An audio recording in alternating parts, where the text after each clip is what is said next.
You're live. We're up to me. We are live and we're gonna jump back in and we're talking about S211 motor vehicle inspections. Yeah, All right. Matt Russo, Deputy Commissioner for DMV. So we're presenting what we'll call a framework or our position on the 2-year inspection proposal. And you describe what you would like to see. And so that's what we're gonna follow up with today. A rollout, what that would look like, the current inspection program, and then what would be effective for Vermonters now. Like Director Dakota had testified last week, I believe. Obviously, there's going to be a revenue adjustment fluctuation due to when this rolls out, if it were to roll out, and that would need to be very precise in order to not lose revenue. The cost of the inspection stickers right now, the adhesive for the stickers was made for a certain time period. So of course that's going to need a new adhesive, higher cost for stickers, and finding a vendor that can supply an adhesive for that long. Our contract with Parsons, of course, would need to be updated. And it's not just about stickers and about the AVIT program. It's also about coordinating with DEC emissions. Our system is built right now for doing inspections annually and testing emissions in a certain way. So all of that would need to be adjusted. Communication to inspection stations would need to be done. And what that would look like, how long it would take. DEC has already testified. Again, we would need to have coordination with them, which may or may not take a while, depending on what the process looks like. And then the biggest impact, of course, is MBUF. Vermont is going to be one of the first few states to roll out with the program that's finding this lost revenue in gas tax, and implementing that and researching it is going to be extremely important.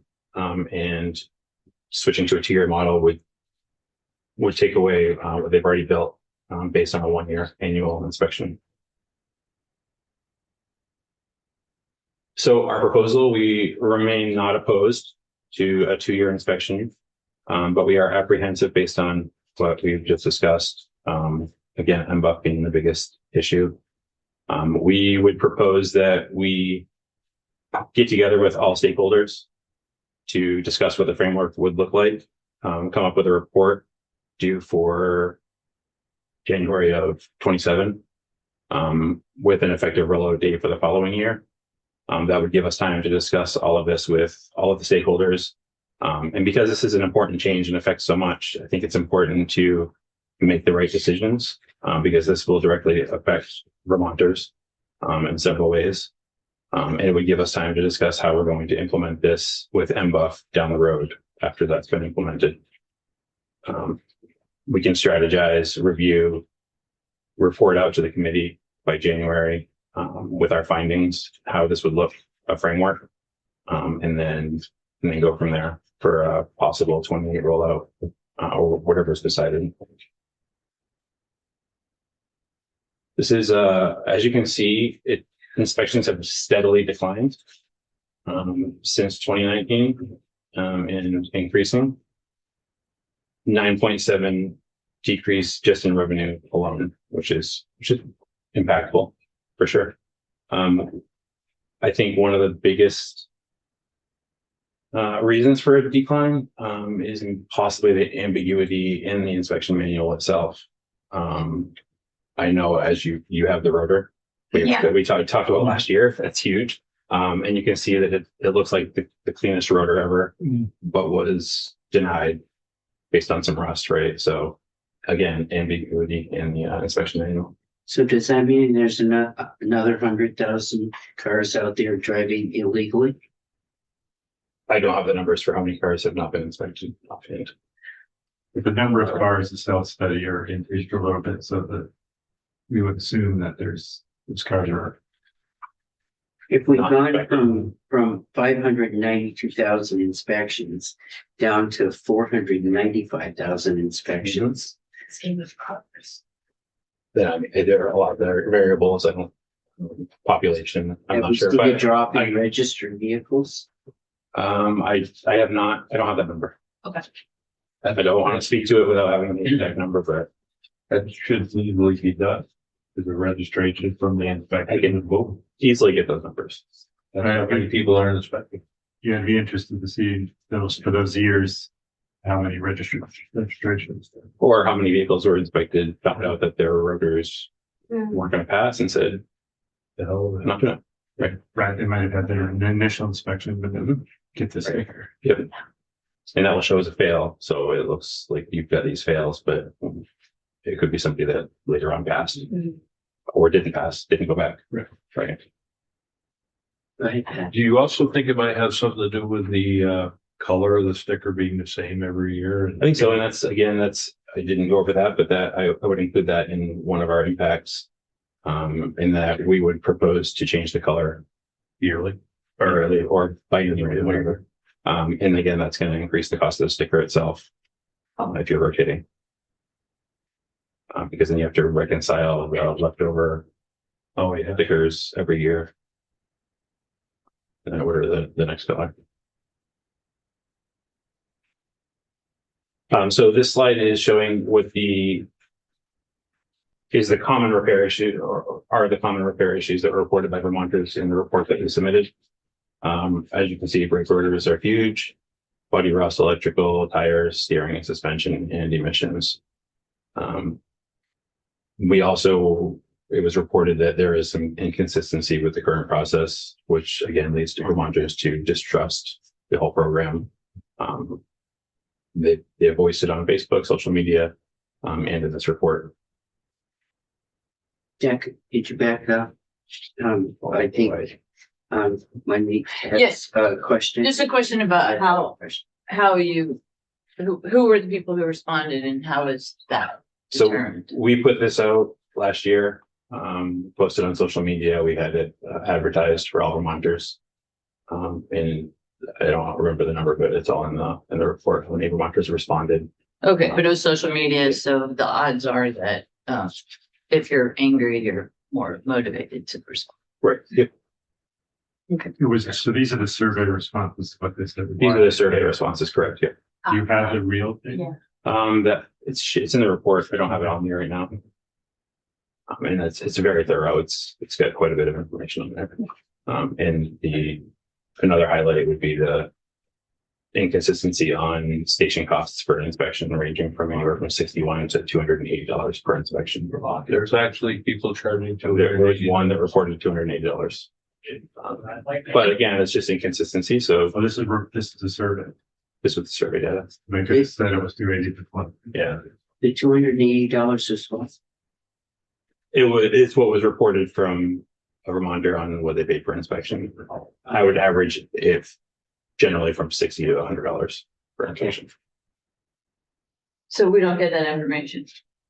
The That's all in the, state doesn't get that information. I- Officially, how much we don't. There's no guidelines for how much an inspection station can all charge. right, well, that might be. So that's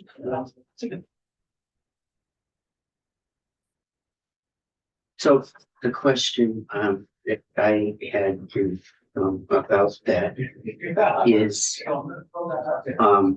is the rust piece safety related? I can, in my rough looking at this, I can say brake rotors, yes. Tires, if you blew a front tire when you're, yes. Steering, probably yes. I'm not sure. Suspension, how much of this is pure safety? How much of this is the emissions is pretty clear at 21%. But how much of the rest of this is it could not be safety related. So that brings me to the next slide, Okay. which is our proposed changes to the inspection manual. Look, again, ambiguity in the inspection manual leads to a little bit of confusion, maybe. There are a lot of different things that could be wrong with a tire that lead to a fail. And we've tried to narrow down this specific list of things by what is a safety issue and what is not. We haven't finalized it, but these are some of the categories for our proposed changes in the inspection manual. Our proposal is that to have a bigger impact on Vermonters now in the interim while we're waiting is to be able to make these changes through DMV immediately rather than the rule change process, which in addition to communication with stations and 8+ months it would take. This would allow us to do it now rather than up to a year waiting, which would have a huge impact. Go ahead. When you do that, if you do that, would you be doing it in conjunction with somebody, say AMVA, or would you just be making those decisions on your own? Not on our own. We've researched other states' inspection programs, what they've used for language. We've reached out to inspection stations to see what they thought were some of the issues with manual, what would be a safety concern, what would not be a safety concern. Changed a lot of it to a warning so that the consumer is aware of what the issue is rather than failing and putting it back on the road.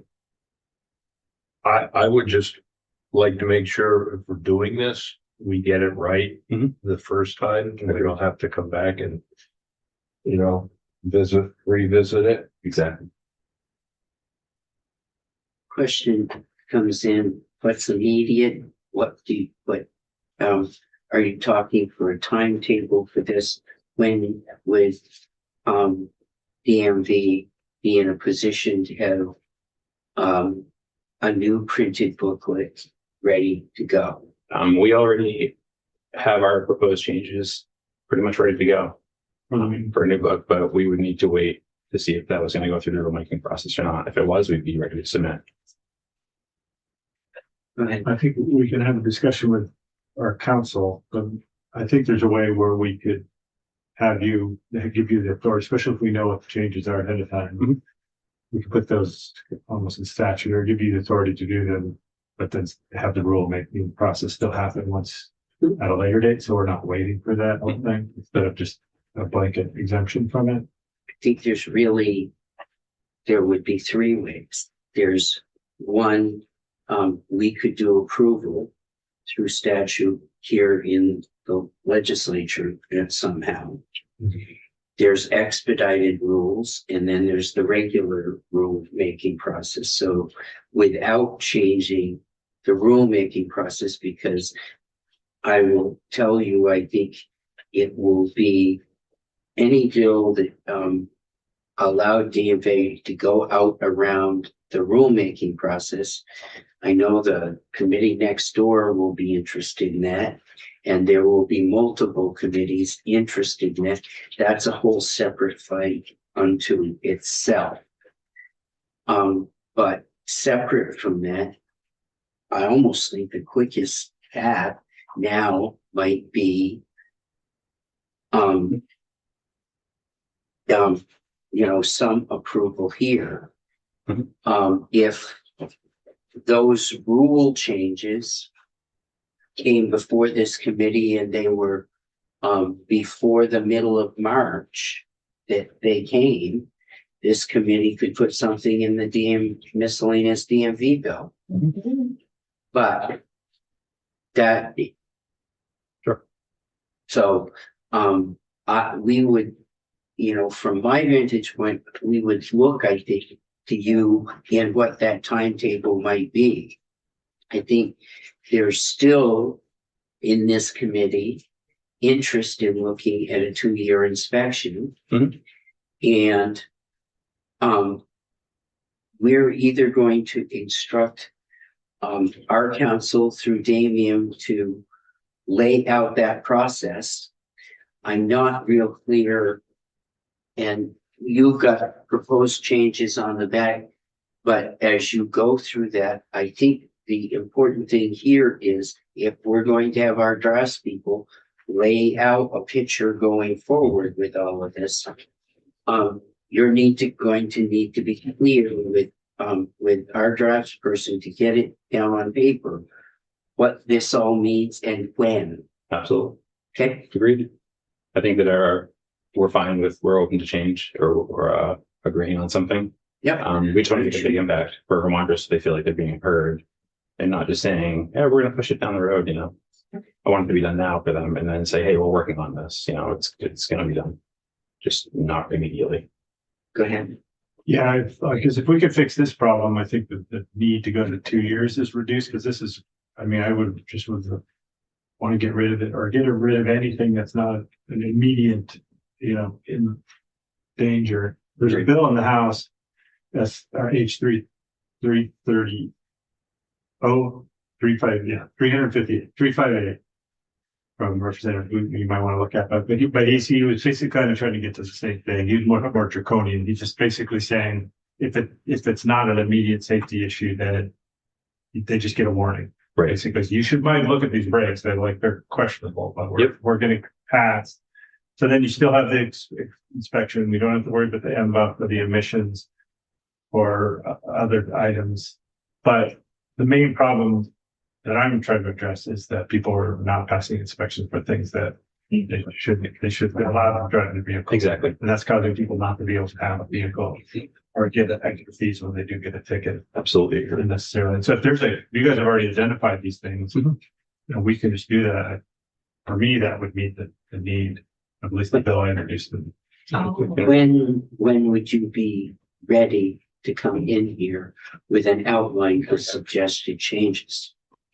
Would you want it, the suggestion two ways? I guess, are we talking about in the, like draft legislation form? Cause I just don't know how long it'd take. Well, we would have- give the authorization to go ahead with the Yeah. booklet, the manual Oh, yeah. that you put out. But I think what we need to understand is what would those changes be to the manual? Absolutely. And we have it. We can supply it. We'll be in next week if we want to try to fit it in at the same time. We'll be in for our plate response as well. Go ahead. Thank you, Mr. Chair. I think it would be good for us to review an updated draft of this 211 and decide either decide, are we gonna do something? Are we not gonna do something this year? Is it going in the DMV bill? And I've got a couple of requests that I've sent to Damien with changes already, some that we identified yesterday that perhaps weren't intended to be in the bill, including extending the date of when the bill would be introduced to, I think, the really well explained timeline that we got from Ms. Coda, and then also changing the requirement around anyone who had the every year inspection still not also getting the increased fee. So those are two kind of basic changes. So it would be great if we could review a new draft of it at some point and maybe include this part in it, because I've got a couple of other things in there that. I think we were saying the same. Yeah. Doing differently. If we're going to do changes to the manual. I hear from and this is the first time I've heard that could move quickly. That we might do in the miscellaneous DMV bill. I think there is, we don't want to drop the idea of making sure we review and set a path for 2-year inspections. That we're gonna ask Damien to put together a new draft with you that realizes what your timelines and your pieces are. And I'd like you to weigh in with your pieces with Damien so we can get a new draft of 211 in that overall piece to be able to move ahead with that. Right. When would you like that? We're gonna have to look at the schedule. We're a little influx on the schedule. It would probably be Tuesday of the week after this one coming. Do we have a date for a public hearing? We don't have a date for a public hearing because I wasn't sure what the draft was going to be until now. So if we had that, if we got some sort of a draft from Damien. Next week we'll decide on how to do a public hearing. Great. Perfect. But I think we need a draft before we say we're gonna have a public hearing, because the public hearing would be on what draft are we looking at? Yes, and I think that pushes us out. I just worry, you mentioned the 18 days quite a bit, and I think we're bumping up against it. So if we're doing this draft is coming not next week, but the Tuesday after. Yep. It would be nice to plan to either have that week be the public hearing or the following week Yep, at the very least, because if we wait beyond that, we're past town meeting day. So it's Yeah. gotta be, I was thinking the week before we go on town meeting break, Oh. which is the end, because our date is the 20th, but the problem is we're gone that week and. so it would be like February 26th, Yeah. 25th or 26th. Okay. Yep. That's really helpful. Thank you. Yeah, we'll get that off as soon as possible. Okay. And if we have open things in the schedule next week, we might do it. Sure. But in my head, I'm thinking, you know, how early do you think you could be? If we said Tuesday, could you be in here? I mean, I can be, well, I'm, You just gotta dress up the language into. yeah, we would need time to draft it. We have the proposal ready, but it's just not in the language. Like in the legislative language. That's fine. But we could share. Well, ours would be approval. We just Yeah. have to understand what the manual changes are. Yep. We can absolutely. Well, That'd be great. let me talk to Megan, but the latest would be that Tuesday. Fair. Okay. What day are you on next week? Talk about that. Already Tuesday at 10. Tuesday at 9 at 10 a.m. Okay. We're ready Tuesday. All right. That would be awesome, but I want to make sure you're ready. Yeah, let's circle back. We'll chat with Megan here. But it'd be some point next week at the. Good. So did you want to add anything more? No, I think Matt kind of hit it hard. We are again. We want to just make sure the 2-year conversation that it's done right. We have a very strong opinion that we can a little bit pressure relief to make these changes and give Vermonters some relief on the inspection with these changes we're gonna talk about next week, or that at least in the short term will help. We feel quite a bit. It'll be see the same way. Great. Thank you. Thank you. We've got 15 minutes before the UVM report. Have a good weekend. Thank too. you. Are they? Take a break. They're coming on soon. Yeah, okay, so if we could be here at 5 minutes, 11. Yeah.